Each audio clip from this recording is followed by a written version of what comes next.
નમસ્કાર મિત્રો, આજના સમાચારમાં તમારું સ્વાગત છે।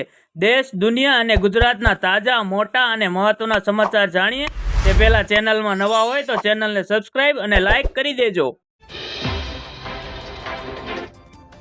આગળના મહત્વના સમાચારની વાત કરીએ તો લોકસભા ચૂંટણીના 7 તબક્કા પૈકી આજે હાથ ધરાયેલું પ્રથમ તબક્કાનું મતદાન પૂર્ણ થઈ ગયું છે। પ્રથમ તબક્કાની 102 બેઠક માટે ચૂંટણીમાં 1600થી વધુ ઉમેદવારો મેદાનમાં હતા, જેમનું ભાવિ ઈવીએમ કેદ થયું છે।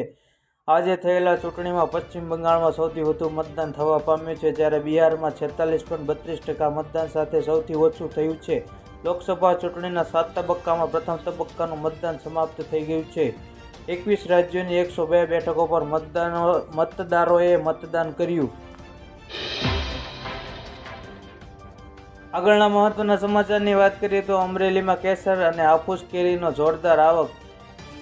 કેરીના ચટાકા શોખીન ઉનાળો શરૂ થતાં જેની આતુરતાથી રાહ જોતા હતા તે મીઠી મધુર કેસર કેરી બજારમાં આવી ગઈ છે। અમરેલીના માર્કેટિંગમાં કેસર કેરીની આવક જબરો વધારો થયો છે અને 20 કિલો કેસર કેરીનો ભાવ 2400થી 3000 રૂપિયા સુધીનો છે।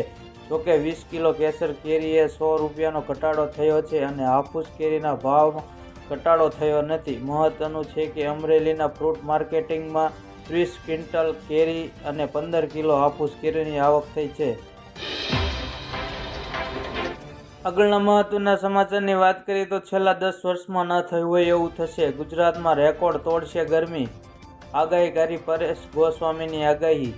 ગુજરાતીઓને કાળઝાળ ગરમીમાં કોઈ રાહત નહીં મળે, ઉપરથી ગરમી તેના જૂના રેકોર્ડ તોડવા જઈ રહી છે। 25 એપ્રિલ સુધી ગરમીમાં કોઈ રાહત નહીં મળે અને તાપમાન એક દશકો રેકોર્ડ તોડશે। 25 એપ્રિલ સુધી ગુજરાતમાં એવી કાળઝાળ ગરમી પડશે કે લોકો ત્રાહિમામ પોકારી જશે। ગરમી છેલ્લા 10 વર્ષનો રેકોર્ડ તોડશે તેવી આગાહીકાર પરેશ ગોસ્વામીએ કરી છે।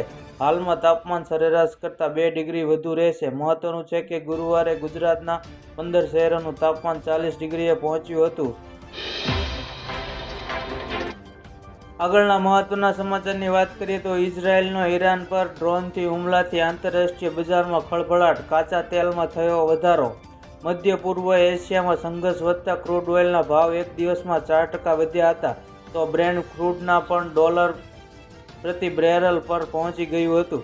ગુરુવારે રાત્રે ઇઝરાયેલે ઈરાન પર મિસાઇલોથી હુમલો કર્યાના સમાચાર આવતા જ આંતરરાષ્ટ્રીય સ્તરે ખળભળાટ મચી ગયો હતો। ખાસ વાત એ છે કે ઈરાનનો હુમલો થયાની વાત કરી છે।